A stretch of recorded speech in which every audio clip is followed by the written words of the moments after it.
What's up, everybody? My name is Fred Beetler, and welcome to Last Raps Baseball's first episode of Talking Baseball. With over 50 years of professional and amateur experience behind him, we welcome Ray Brown from his home in Las Vegas, Nevada, this evening to join us for a series of videos to talk baseball. Today, Ray will share with us his interesting journey as a player, coach, scout, and global ambassador for the sport. But today, we'll go back to where it all began for the Long Beach, California native, from his Little League years through to his college career at Cal State University, Long Beach, before embarking to play professionally with the Kansas City Royals organization. So sit back and enjoy, as Ray always has a lot to chat about.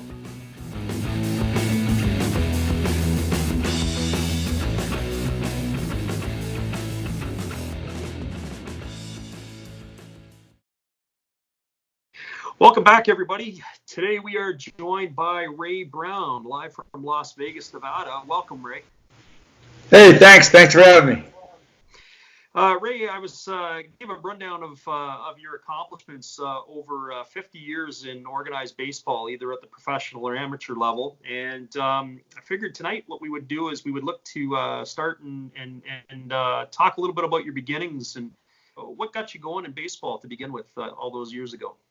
Well, really, it was kind of my brother. We were living in Norwalk, California, and we were delivering papers.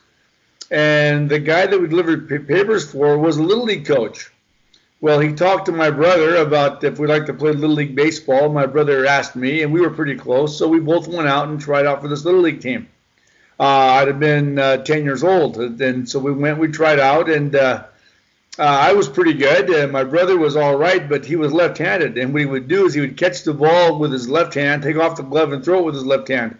Well, the coach wasn't real happy with that, and so my brother had a hard time making the adjustment, so he decided to go and play football. Nowadays, he would have played because the coach would say, that's fine, we just want you to play. Well, back then it was a little bit different, so if you couldn't make the adjustment, it wasn't a real fun time for him, so he went and played football. I kept playing Little League baseball. I played 10, 11, and 12. I was an all-star when I was 12. And then I played Pony League, and then I played the summer youth leagues, Babe Ruth League, and then I got to high school. And when high school, when you were a Little Leaguer, Ray, how many kids do you think would be playing in a local Little League at your time?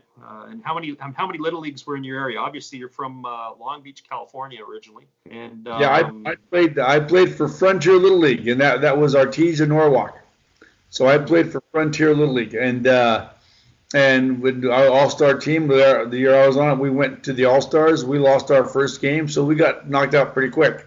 And unfortunately, I didn't get to play in the game because Little League would not accept my birth certificate. What we had a hospital birth certificate, and they wanted to see one from the state of Louisiana. Well, by the time the one from Louisiana got to my house in California, we were done. And the reason for that was because 2 years before, the team from Mexico that came and won the League World Series, they had some overage kids on it, and they were using birth certificates that were just from the hospital where they were. But so the Little League now wanted these birth certificates right from the state, not from the hospital. So I got to be on the league, on the All Stars, but unfortunately I couldn't play because my birth certificate wasn't what they were looking for. I needed to have an official one from the state of Louisiana, not just one from the hospital. But then I was an outfielder when I was an outfielder when I first started. I played in the outfield, and because I could hit pretty well. And then as you get to high school and you realize, wow, there's some guys who hit better than you do. And I didn't run real well. And my coach said to me one day, if you want to keep playing this game, you better learn how to pitch. And that took a little time for me to do, but unfortunately for me, I learned how to pitch.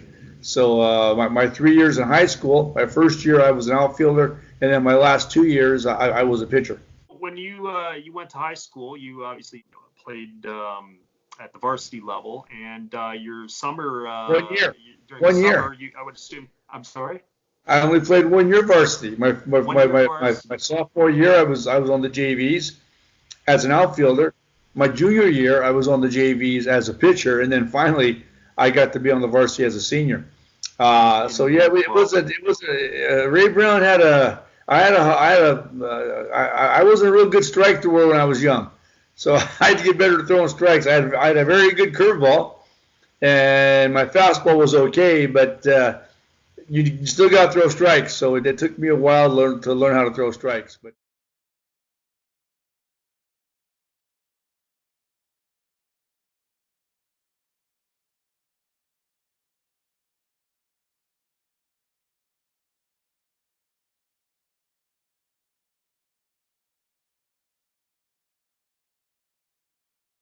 So No. you said you were an outfielder, and then you turned into a pitcher. And so where do you think you took off with your started to take off with your pitching?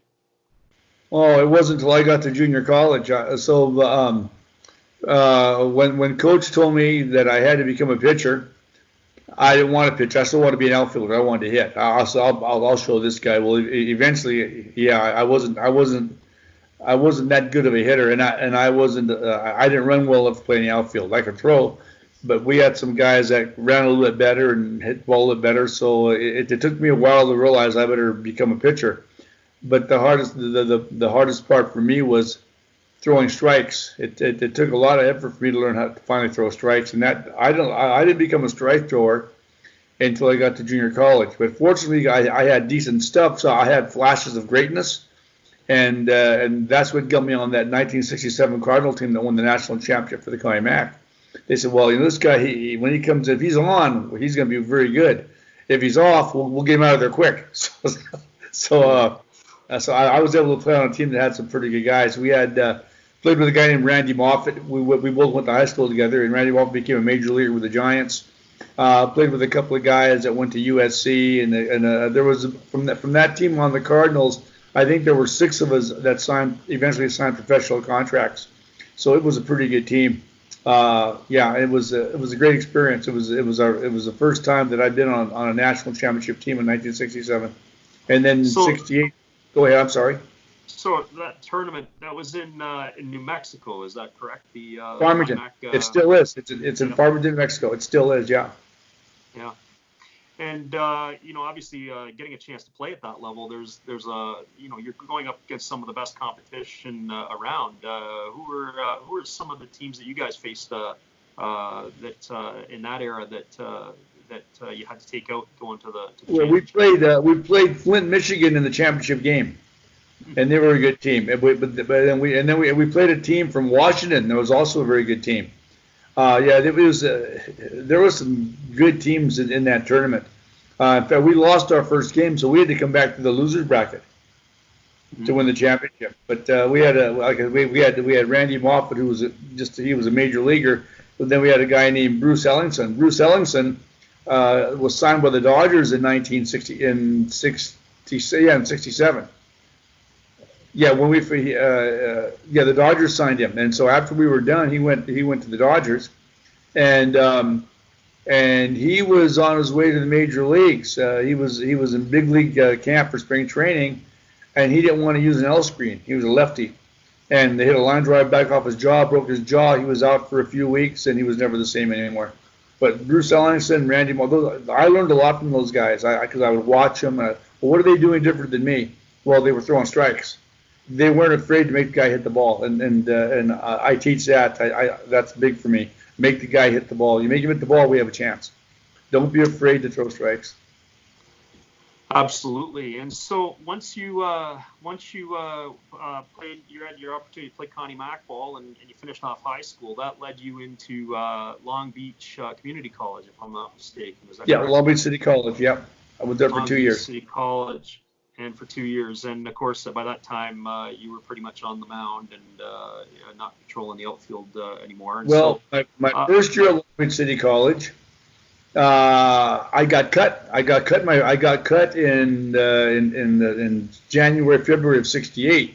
We had at Long Beach City College. We had a JV team and a varsity team. Well, I was on the JV team. Well, we had a very good varsity team, and Coach wanted to spend more time with those guys because he thought they had a chance to be be California state champions. So a lot of the guys from the JV team got cut, and so I was one of those guys again because I wasn't throwing enough strikes. So one night I have an art class, and I'm sitting in the student lounge, and a friend of mine named Sean Johnson. Sean Johnson was a basketball player pretty good player. And I'm sitting there with my chin down on the ground, and he stops. He says, "What's wrong, Ray?" And I told him, "Well, I just got cut from the baseball team." He says, "Well, you know what that means?" He buys whatever he's buying. He goes off. I'm going thinking, "Yeah, it means I got cut from the baseball team." Then I'm thinking, I said, "Yeah, what it means is now I'm at a crossroads. I'm at the fork in the road. Do I accept what coach has said to me that I'm not very good, or do I take the challenge?" Well, I took the challenge. And so the next day, because I had a class like at 9 or 10, so I'd get there at 7 in the morning, and I had a bag of balls. I'd take my bag of balls, go out to the field, and in our bullpen area, we had tarps, and the tarps were marked. There was the strike zone was marked up and in, up and away, down and in, down and away, and I'd throw each one of those marks. Then I'd do my conditioning, and I'd go to class. Well, Coach Hicks got wind of this, and one day I'm coming in. This has been like in March or April. I'm coming in. He says, "Ray Brown, so what have you been doing?" I said, "Well, Coach, I'm getting ready for next year." He says, "Yeah, I heard you've been doing that." And he said to me, "We got a couple of injuries. We would like to have you back on the team. We might be able to use you. What do you think?" Well, now I'm another fork. If I say no, that's going to hurt me for 69. And if I say yes, I'm wondering how the players are going to accept me. Well, I said, "You know what? I said, "Yeah, Coach, I want back on the team." So I was able to be part of a team that won the state championship in 1968, and then in '69 we won it again in '69. So both my years at Long Beach City College, we were state champions. And so I finished the season in '68. Played summer ball, came back in '69, had a pretty good fall. And then we started our season. I get to pitch the first game against Pierce. 3 pretty good innings, and then ball four, the same old stuff that I'd been doing before. So Joe comes and gets me, and he says, "We'll talk to El tomorrow." El Verdun was our pitching coach. Next day, El comes in, and he says, "What happened?" I said, "Well, the same old stuff." I says, "I had a good 3 innings, all of a sudden I just lost it." So we go out, and I'm throwing a bullpen. So I'm getting warm, and he's come over. "How you feeling?" He says, I said, I'm feeling good." He's like, "Let's see the fastball." Well, I'm locating the fastball really good now. He said, "Well, that's pretty good." I said, "Yeah, Joe, I opened it was the curveball is I couldn't get the curveball over." He said, "Well, let's get the curveball ready." So I get the curveball ready. He says, "You ready?" He said, "Yep." So I throw the first one. About the 4th or 5th one, I throw the one that I could throw. It was pretty good. He goes, "Time out." He says, "Can you remember what you just did to throw that pitch?" So now, and there was no such thing called visualization back in those days. It was just, "Can you remember?" And I'm thinking, I said, "Yeah." He says, "Show me." So boom, I do it again. He says, "Show me again." Boom, I do it again. He says, "There you go," and he leaves. So I'm going, so here's 2 guys, Sean Johnson who says, you know what that means, and here's Albert Dunn says, "There you go," and he leaves. So I'm thinking, I go, "Yeah." I says, "Holy geez." And finally the boot kicks me in the butt, and I says, "So all this game is doing the same thing over and over again?" I went 11-1 with a 1.32 when we were state championships. And that's when I finally realized that all this game is Xeroxing the same good thing time after time after time is when I became a pretty good pitcher. And I use that story for a lot of young guys when they're struggling. I says, if you can do it once, you can do it again, but you got to remember. You got to remember what you did to make that happen. And for some guys it works. Some guys it's a little harder because they're not as athletic or their mind doesn't work that way. But at the end of the day, remembering what you did to be successful is the key to being successful. And then when you make a mistake, what happened? What happened? What did I fail to do so to make this happen? And then fixing it, and there you go. They were talking to Henry Aaron one time when they were saying about he bats 4 or 5 times a game. They said, "So Henry, how do you approach each at bat?" He says, "Every pitch is a new at bat. Every pitch," he says, "because the first pitch will tell you what you got to do for the second pitch. Are you late? Are you early? What do you have to do?" He says, "So every pitch is a new at bat." I go, "Wow." And again, there's a lot of guys don't realize that at the end of the day, it's a pretty simple game if you keep it simple. But sometimes nowadays, especially, we want to complicate the game. Well, this guy does this, so we got to do this. No, you play the game simple, and you're going to have some pretty good results. When you try to, like what I tell a lot of pitchers, You don't have to fool them. You just got to get them out. You don't have to fool them. There was when I was at Long Beach State, I was the pitching coach for a year before I came to Canada. His name was Dave Dumbeck. Dave Dumbeck had some stuff. This guy was low 90s back in 1970 something. Good break. He could throw. So we're playing against Fullerton, playing against somebody. He goes fastball strike one, fastball, and it wasn't even close. Then he throws some backup breaking ball. The guy doubles the right center. Or he comes in, and I says, "Why did you?" I'm looking because we didn't call pitches back then. So I said to Jimmy Murr, "Why did we throw that breaking ball?" Jimmy Murr said, "Well, because he shook me off the fastball." I says, "Dave, why did you shake him off?" "Well, I didn't want to throw 3 in a row." I said, "What did he do with the first 2?" "Well, he took them." I says, "So what does that tell you?" I says, "You don't got to fool him. You just got to get him out." Well, Dave Dumbeck could never make that. He could never make that. He could never fix that.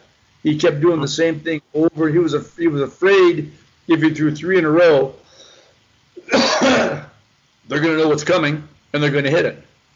All right. And now what I use for young guys now is I says if Nolan Ryan is pitching, I said the better one is if Rivera comes in from the bullpen. And when he was still with the Yankees, I said, "What's he going to throw?" "Well, he's got to throw a cutter." I said, "Are you sure?" "Well, yeah." I said, "And how many is he got to throw in a row?" "Well, as many." I said, "Exactly. And do you think the hitter knows it's coming?" "Oh, yeah." I says, "You don't have to fool him. You just got to get him out." And the smart guy, he takes that to heart, and he makes that correction. He becomes pretty successful. Because again, the odds are always in the pitcher's favor, aren't they? 7 out of 10. You're going to get out 7 out of 10 times, and that's the good guys. Well, especially in the amateur ranks, there aren't very many good guys. All right. That's it. So most of the guys are outs. And so anyway, for me, once I realized that all this game was repeating the same thing over and over again, I became pretty good, and I got a chance to move on. We're joined by Ray Brown tonight, who is in his home in Las Vegas, Nevada. And Ray is recapping with us a little bit of how his high school career and certainly how his college days began and got him going into baseball on his pathway to professional ball. And obviously after your first 2 years at Long Beach City College, you ended up going to Cal State University at Long Beach, and you were there for 2 years or for 3 years? 2 years, yeah, just 2 years, yeah. 2 years, yeah. And so the transition from a junior college to a 4-year school, obviously for academics, but also to be a baseball player. And maybe you can provide us a little bit of background on how that went for you once you got to the 4-year school. Well, academically, it didn't go real good. I made it through the 2 years, but I didn't graduate. I was still a few units left of graduating when I left school. And the plan was, after I got released in '75, was to go back and finish my degree and continue to coach at that level. But when I got released in '75, and I got released in spring training, and in Long Beach State, I met a guy named Orv Frantrek, who you know. Orv was at Long Beach State working on his master's, and so I was introduced to him. He told me he coached a team up in Edmonton. If I ever needed a place to play, give him a call. Well, in '75, I needed a place to play. I gave him a call. He brought me up, and the intent was to go there, finish out that '75 season, come back and finish my degree.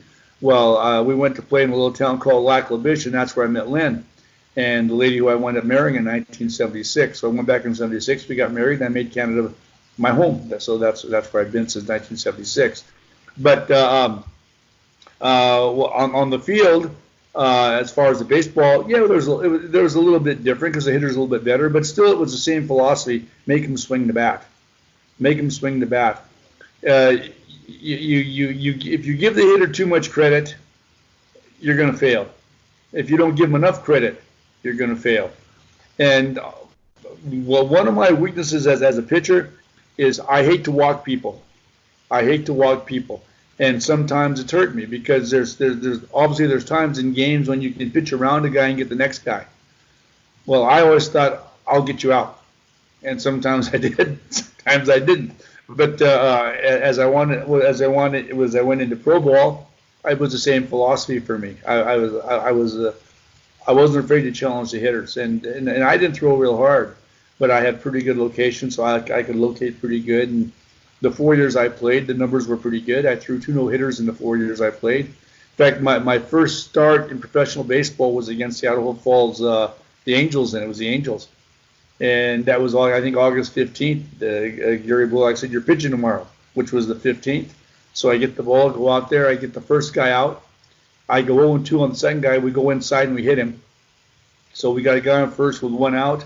Then we strike him out, throw him out, and I get the next 24 guys in a row. So even in that, my first professional start was a no-hitter, and I only faced 27 guys, but because we threw the guy out. And then in 1973 in the California League, I threw the first perfect game in the California League. So I could pitch a little bit, but unfortunately I wasn't projectable. I didn't throw real hard. I had decent stuff, but the guys around me, they had better stuff. And so if you're a scout or you're a manager looking to take players, you're going to take the guy with the better stuff, because the odds are he has a better chance to beat people out. So your pitch mix, you obviously everybody's got to have some sort of fastball to play at that level, depending upon everybody's going to vary a little bit. But what was your best pitch? My breaking ball. I was a breaking ball guy, and so I pitched backwards a lot. My fastball was maybe 84, 85. I was maybe a mid-80s guy.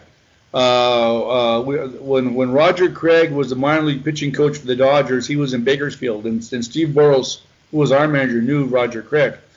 And Roger Craig threw a palm ball. Well, I threw a palm ball also. So Roger Craig, Steve asked him to watch me pitch, and to see what he saw. So after the next day, I go talk to Roger Craig. He says, "Ray," he says, you got a good palm ball. He says, "But you need about that much more on your fastball." I said, "Roger, where do I buy that?" We both laughed and we went on. And so I tried to gain that much more on my fastball. I got a little bit, but I didn't get enough. But I could pitch. They used to say that guy's a wily guy. When I come to spring training, they would say, "Well, did you bring your smoke and mirrors?" When I first came, I said, "Smoke and mirrors," and finally I said, like.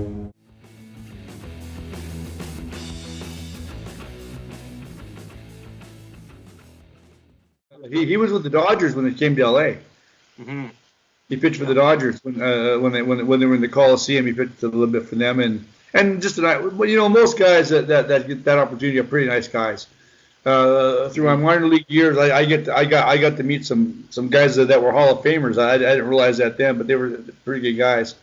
I got to meet a guy named Mickey Vernon. He was our hitting guy. Guy could hit. I got to meet I always forget his name. He was a second baseman for the Yankees, and he's a Hall of Famer. And he was a roving guy for the Royals at the time. And so you meet a lot of good guys. There's a guy named Bill Fisher. Bill Fisher has a record in baseball for the most innings without a walk. And he was most one of our innings pitchers. without a walk. Ooh. Without a walk, yeah. Without walking a guy. He had a record for that. But you meet some good guys, and then they try to help you. But when I talk to players, when we talk about position guys and pitchers, in my opinion, it's easier for a position guy to get to the big leagues than it is for a pitcher. Because if you're a position guy and you can hit, you can hit. They're going to give you the chance to hit at each level. All right. If you're a pitching guy and you can pitch, if you're not projectable, they're not going to move you. All right. Like I said, the 4 years I played, my overall ERA was 2.9, 2.8. The worst year I had was my last year in '74, and my ERA was 3.4. The reason it was 3.4 because they had me working on trick pitches. They had me working on knuckle balls and fork balls. It's called the splitter now. They had me working on those pitches, so I'd go out there and that's what I'd be throwing. And still working on those things, my ERA was only 3.4. So after the 4 years, I finished with an ERA under 3, and I struck out 3 times guys by walks. I think I won 100 and struck out like 100 and something. So and I gave up less hits than innings pitched. So I could pitch. I just wasn't projectable. And that's the way it goes. Well, that concludes our first interview with Ray Brown. I'd like to thank Ray for taking the time to chat with us this evening. If you'd like to know more about our guest, please see the item description below. We'll be doing more interviews in the coming days with Ray and also with other guests. So thanks again, everybody, for watching. This has been another Last Raps Baseball video production. See you next time.